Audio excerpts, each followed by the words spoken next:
Hola, bienvenidos a este primer podcast.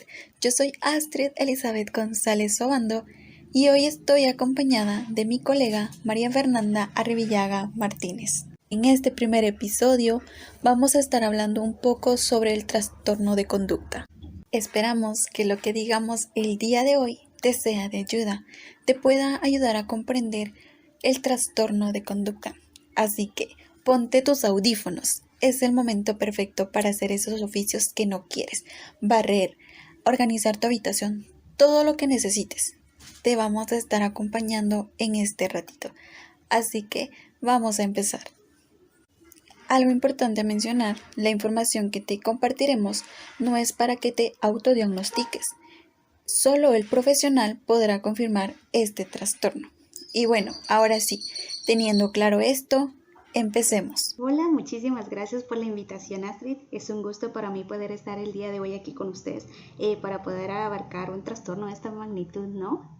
Bien, me gustaría empezar por definir qué es el trastorno de conducta. Bien, como tú y yo sabemos, un trastorno de conducta es un patrón repetitivo y persistente, ¿no? Del comportamiento en el que no se respetan los derechos básicos de otros, las normas o reglas sociales propias de la edad. Exacto, María Fernanda.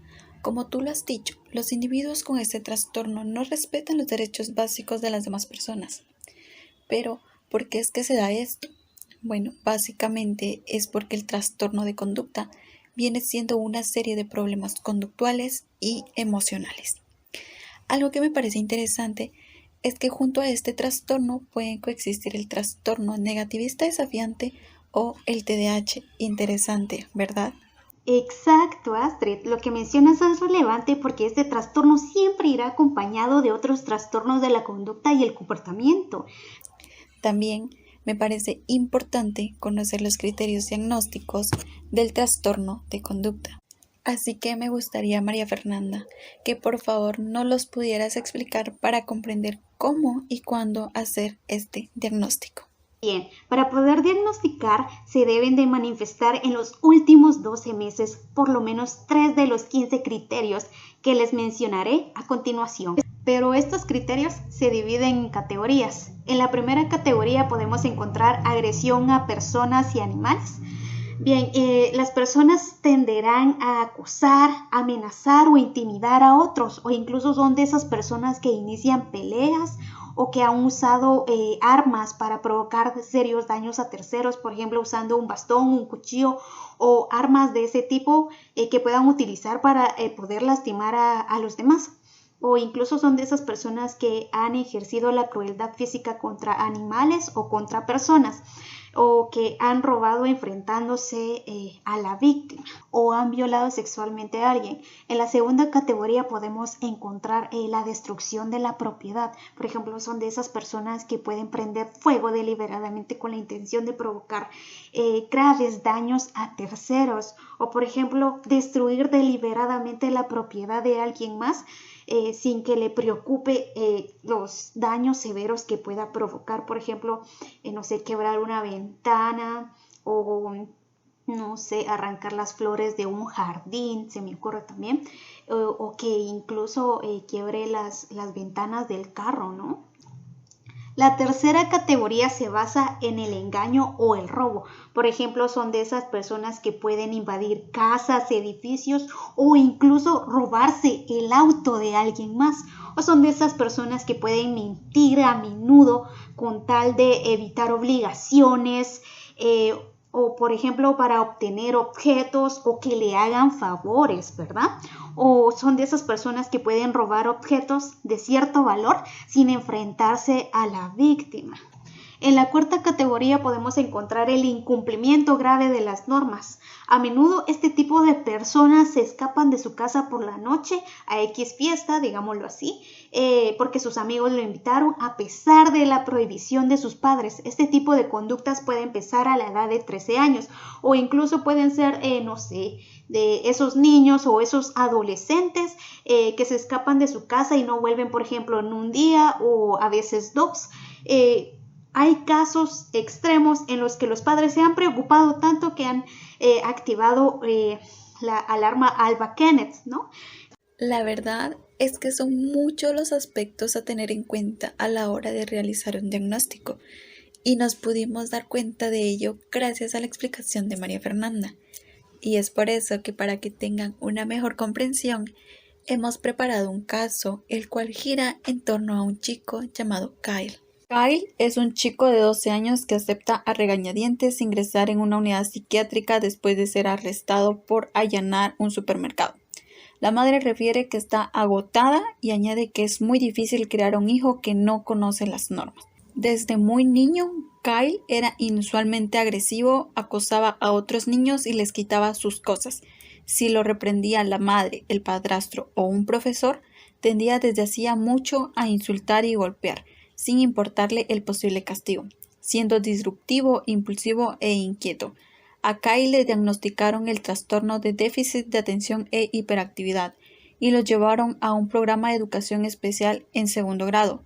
En 4º grado empezó a acudir a un psiquiatra para recibir psicoterapia y medicación.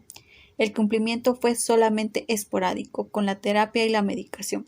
Al preguntarle, dijo que el psiquiatra era idiota. Durante el año previo al ingreso lo habían pillado robando en las taquillas del colegio un teléfono móvil, una chaqueta, un ordenador portátil. Lo habían castigado por atracar a un compañero para quitarle la cartera y lo habían expulsado por múltiples peleas físicas con los chicos de clase. Lo habían arrestado 2 veces por estas conductas. La madre y los profesores coincidían en que, aunque podía mostrarse encantador con los extraños, la gente enseguida se daba cuenta de que era un tramposo. Kyle no tenía nunca remordimientos, ni mostraba culpabilidad, ni le importaban los sentimientos de los demás. Era desorganizado, no le interesaban ni atendía a las instrucciones y perdía constantemente sus pertenencias. En general, no hacía sus deberes y cuando los realizaba el rendimiento era errático. Al ponerle delante su mal rendimiento tendía a decir: ¿y qué vas a hacer? ¿Pegarme un tiro? Kyle, su madre y los profesores coincidían en que era un solitario y no caía bien a sus compañeros. Kyle vivía con su madre, su padrastro y 2 medios hermanos más pequeños que él. El padrastro estaba en paro y la madre trabajaba de cajera a tiempo parcial en un supermercado. El padre biológico estaba en la cárcel por posesión de drogas. Los 2 abuelos tenían antecedentes de dependencia alcohólica. Los antecedentes remotos de Kyle eran normales. El embarazo había sido normal y el desarrollo había transcurrido conforme a lo previsto. No había antecedentes de abusos sexuales ni de maltrato físico. Kyle no tenía enfermedades, ni abusaba del alcohol u otras sustancias, ni era miembro de pandillas. Nunca lo habían atrapado con armas, ni había provocado incendios, ni se había mostrado especialmente cruel con otros niños o con animales. Habitualmente faltaba al colegio, pero ni se había fugado ni volvía a casa ya entrada la noche. Al entrevistarlo en la unidad psiquiátrica, el aspecto de Kyle era el de un niño de 12 años informalmente arreglado. Mostraba nerviosismo y hacía contacto ocular de forma esporádica. Dijo que estaba loco e insistió en que prefería ir a la cárcel antes que a un psiquiátrico. Hablaba elevando la voz, pero el discurso era coherente y pragmático a velocidad normal. El afecto era irritable y de enfado. Negó tener ideas de suicidio o de homicidio. También negó tener síntomas psicóticos. Dijo que no se sentía deprimido, no tenía déficit cognitivos evidentes, aunque no quiso someterse a pruebas más formales. La introspección era limitada y el juicio escaso, según la anamnesis. Escuchado el caso, me gustaría, María Fernanda, que nos pudieras apoyar, que nos explicaras cuál es el diagnóstico. Bien, Astrid, el diagnóstico sería el trastorno de conducta de tipo de inicio infantil grave, con emociones prosociales limitadas. Bien, ¿por qué di este diagnóstico? El trastorno de conducta sería porque sí cumple los criterios que se requieren para poder diagnosticarlo con este trastorno de tipo de inicio infantil. Sería porque empezó antes de su adolescencia. Es grave porque se cumple más de los criterios requeridos para poder diagnosticarlo, y con emociones prosociales limitadas porque El paciente presenta falta de remordimiento, empatía, desinterés por el rendimiento, superficialidad en las relaciones. Es por eso que yo he podido llegar a esta conclusión y poder dar este diagnóstico. Muchísimas gracias por explicarnos a detalle, por adentrarnos al trastorno de conducta. Y bueno, hasta aquí el episodio de hoy. Espero que realmente les haya gustado este podcast, que lo hayan disfrutado, pero que sobre todo pudieran adquirir nuevos conocimientos, porque al final ese era el propósito, que ustedes se queden con algo de esto. Y bueno, también agradecerte a ti, María Fernanda, por acompañarnos en este episodio. Gracias, Astrid, por la invitación.